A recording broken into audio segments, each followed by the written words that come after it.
सारा समाज हल्ली एकात्म आढळेना. सारा समाज हल्ली एकात्म आढळेना. जातीमधून तोही बाहेर का पडेना. स्वातंत्र्य बंधुता अन समता आम्हास प्यारी. स्वातंत्र्य बंधुता अन समता आम्हास प्यारी. सारे करून झाले पण चित्र पालटेना. सारा समाज हल्ली एकात्म आढळेना. जात्यंत धूर्त सारे हल्ले लपून करती. जात्यंत धूर्त सारे हल्ले लपून करती. साऱ्या सुधारकांची लढते अजून सेना. सारा समाज हल्ली एकात्म आढळेना. तर बघा डॉक्टर, आरक्षणास रक्षण द्यावे जरूर आम्ही. आरक्षणास रक्षण द्यावे जरूर आम्ही. पण ताळतंत्र त्याचा आम्हा मुळी जमेना. सारा समाज हल्ली एकात्म आढळेना. आणि शेवट, शिरला समाज जेथे तो चक्रव्यूह आहे. शिरला समाज जेथे तो चक्रव्यूह आहे. अविनाश भेदुनी ते तूच बाहेर तूच ये ना. वा वा वा. सारा समाज हल्ली एकात्म आढळेना. जातीमधून तोही बाहेर का पडेना.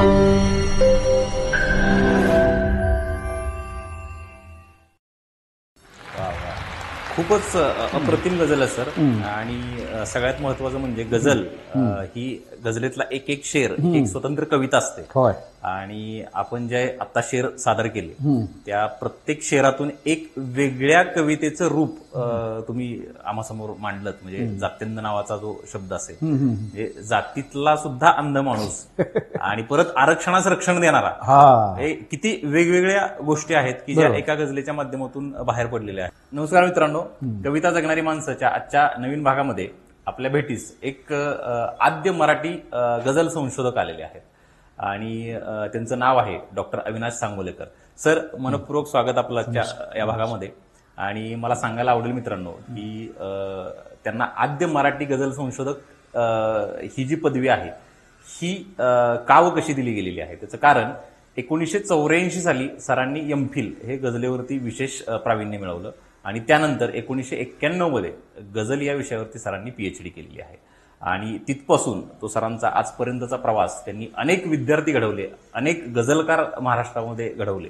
आत्ताची जी गझल सरांनी सादर केली सुरुवातीलाच, ती गझल सुद्धा एका विद्यापीठामध्ये अभ्यासक्रमाला आहे. आता सरांच्याच तोंडून आपण ऐकूयात की ती कोणत्या विद्यापीठामध्ये आहे आणि ती कशी आली ते. आपल्याला माहित आहे सोलापूरला पुण्यश्लोक अहिल्यादेवी होळकर सोलापूर विद्यापीठ आहे. हो. त्या विद्यापीठाच्या BA भाग 1च्या मराठीच्या अभ्यासक्रमात ही गझल नुकतीच समाविष्ट करण्यात आलेली आहे. म्हणजे ती आता 2024-25 ह्या चालू होणाऱ्या शैक्षणिक वर्षापासून ती विद्यार्थ्यांना अभ्यासायला मिळणार आहे. अगदी वा वा वा. सर, आपला गझलेचा प्रवास कसा घडला? कारण आम्हाला असं समजलं की 1979 सालापासून तुम्ही गझल लिहायला सुरुवात केली आणि त्याच्यातून मग आजपर्यंतचा प्रवास कसा घडला? बरोबर. मी मूळचा कवी गीतकार होतोच. हायस्कूलला असल्यापासून, म्हणजे माझं मूळ गाव सांगोले, जिल्हा सोलापूर.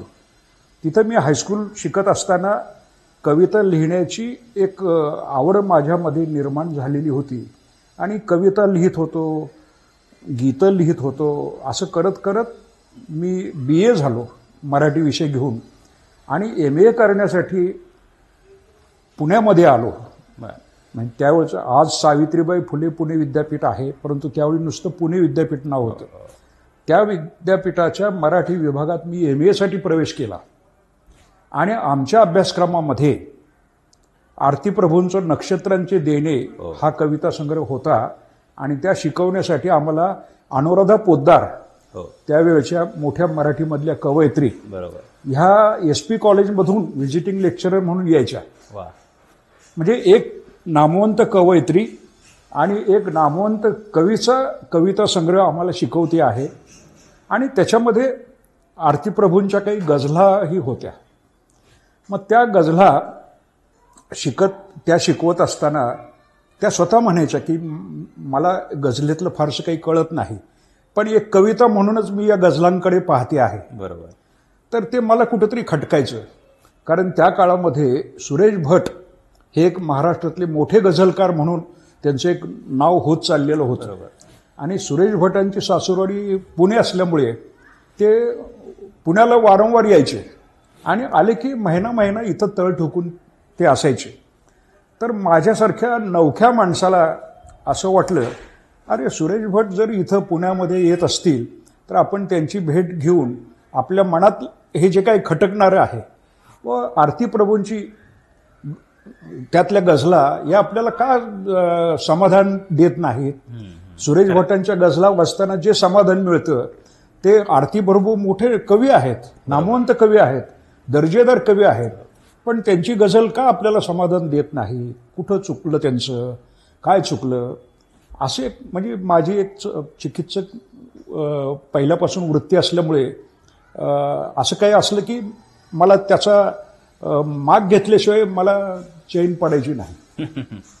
तर मग सुरेश भट यायचे आणि सुरेश भटांच्या भोवती नव्यानं गझल लिहिणारे, नव्याने गझल शिकणारे असे आमच्यासारखे त्यावेळचे तरुण हे गर्दी करून असायचे. त्यांचे कोंडाळ असायचं. आणि मी सुद्धा सुरेश भटांना भेटलो. त्यांना सांगितलं मी असं विद्यापीठात मी मराठी करतोय वगैरे वगैरे असं. त्यावेळी अजून त्यांनी काही फार मला जवळ केलेलं नव्हतं, जवळ घेतलेलं नव्हतं किंवा त्यांचा म्हणजे सहजासहजी कुणालाही ते जवळ करायची नाहीत. त्या माणसाबद्दलचा विश्वास आणि प्रेम आणि त्याची खरोखर त्याची जाणून घेण्याची कितपत ओढ आहे त्याची हे जाणून घेतल्यानंतर ते त्याला जवळ करायचे. बरोबर. तर ते इतकं काही फारसा प्रतिसाद देत नसायचे. आणि मग मी मात्र कुठलाही त्यांचा कार्यक्रम असला की आवर्जून जायचो, त्यांच्या गझला ऐकायचो आणि त्यांना नमस्कार करायचा, भेटायचं वगैरे वगैरे असं ते चाललेलं असायचं. तर नंतर पुढं मला म्हणजे MA झाल्यानंतर MPhil करण्याचा मी विचार केला आणि MPhilला एक संशोधन विषय घ्यायचा असतो, प्रबंधिका एक तयार करायची असते. तर मग माझ्या डोक्यात असा विचार आला की अरे ज्या विषयावर आपण वारंवार चिंतन, मनन, वाचन, चर्चा करतोय त्याच विषयाला आपण जरा जास्त खोलात जाऊन शोध घेऊया. आणि मराठी गझलेचं एक त्यावेळी चांगलं एक वातावरण निर्माण झालेलं होतं. आणि सुरेश भटांची गझल आणि माधव जिलानीची गझल असं एक द्वंद्व निर्माण झालं होतं काहीसं. बरोबर. म्हणजे तोपर्यंतच्या काळामध्ये माधव जिलानांचा गझलांजली हा जो कविता संग्रह आहे तो गझलेच्या संदर्भातला आदर्श ग्रंथ मानला जायचा. आणि त्या पार्श्वभूमीवर सुरेश भटांचा रंग माझा वेगळा सारखा कविता संग्रह प्रकाशित झाला होता 1974 साली. आणि तोही अभ्यासक्रमात लागलेला होता. त्यातल्या गझला या जरा वेगळ्याच होत्या. आणि मग सुरेश भटांची गझल आणि माधव जिलानीची गझल याच्यात जमीन आसमानाचा फरक दिसायचा. बरोबर. म्हणलं हे काय आहे नेमकं, बघूया तरी, शोध घेऊया. आणि MPhilसाठी मी तसंच घेतला, मराठी गझल उगम आणि विकास प्रारंभ ते 1920 असा मी कालखंड घेतला. बरं. प्रारंभ ते 1920 म्हणजे माधव जिलानांपर्यंत मी त्यातला शोध घेतला. म्हणजे माझ्या असं लक्षात आलं की माधव जिलानांच्याही आधी मराठीत गझल लिहिण्याचे प्रयत्न झालेले आहेत. आणि ते काही मी नव्यानं शोधून काढलं असं नाही. आधीच्या अभ्यासकांनी तसं दिलेले होते बुवा, पण त्याच्या खोलात ते गेलेले नव्हते. बरोबर. तर मी एक संशोधक असल्यामुळे मी म्हणलं आपण त्याच्यात खोलात जायचं. हे असं का म्हणतात, बरोबर, त्याच्या मुळाशी जाऊन शोध घ्यायचा. नुसतं ते आंधळेपणानं स्वीकारायचं नाही. ते म्हणतात म्हणून ते खरंच आहे असं म्हणायचं नाही. व खरोखर आहे का तसा प्रयत्न, कुणी केलाय, का केलाय वगैरे. आणि मग असं शोध घेता घेता मी अमृतरायापर्यंत जाऊन पोचलो. म्हणजे मोरोपंतांच्याही आधी अमृतराय आणि उत्तर पेशवाईतले मोठे ते कवी, पंडित कवी अमृतराय. मग त्यांचं एक पद आहे, जगव्यापका हरीला नाही कसे म्हणावे, किंवा रसनेनं राघवाच्या थोडी यशात गोडी. म्हणजे हे काय, हे गझलेच्या वळणानं जाणारं आहे ते. पण ते आजच्या परिभाषेत तंत्रशुद्ध गझलेत ते बसत नाही. बरोबर. पण मग शोध घेतला, जुने सगळे ग्रंथ वाचले, मग असं लक्षात आलं की त्यांना गझल लिहायची होती, गझल लिहिण्याचा प्रयत्न ते करत होते, पण त्यांना गझल जमली नाही. मग अमृतरायसारखा पंडित कवी गझलेकडे कसा काय वळला असेल? मग असा शोध घेता घेता असं लक्षात आलं की अमृतराय हे प्रयोगशील कवी होते. ते गायनाचा त्यांचा एक गायनाकडे जास्त ओढा होता, म्हणजे गेय कविता ऐकणं, म्हणणं वगैरे. ते कीर्तनकार पण होते, प्रवचनकार पण होते, आणि त्यांनी तीर्थयात्रा केलेलं होतं उत्तरेकडे वगैरे. आणि मग तिकडे गेल्यानंतर त्यांना ते मुलतानपर्यंत जाऊन आलेले होते. म्हणजे आत्ताचं जे पाकिस्तान आहे त्या पाकिस्तानमध्ये मुलतान नावाचा प्रांत आहे, आणि मुलतानी भाषासुद्धा अमृतरायांना अवगत होती. काय सांगता? आणि ते मुलतानपर्यंत जाऊन आलेले होते. बर. पाकिस्तान आज पाकिस्तानमध्ये आहे. तर आणि त्यांना सगळं अरबी भाषा, फारसी भाषा, उर्दू भाषा असं थोडं थोडं ज्ञान पण होतं. आणि मग सुफी साधू संतांचे जे कोठ्या होत्या, मठ होते, म्हणजे नाच गाणं चालतात त्या कोठ्या, त्या पण होत्या उत्तर भारतात. मुस्लिम या सगळ्या राज्यकर्त्यांच्या राजाश्रयानं सुफी साधू संतांचे मठ पण होते, आणि नाच गाणं चालतात त्या कोठ्या पण होत्या. बरोबर. आणि मग हे सगळं ते तीर्थयात्रेच्या निमित्तानं त्यांनी बघितलेलं असणार. आणि 1729च्या सुमारास तीर्थयात्रा करून त्यांनी हे पद लिहिलेलं असणार, असं मी ते साधार सगळी त्याची मीमांसा केलेली आहे.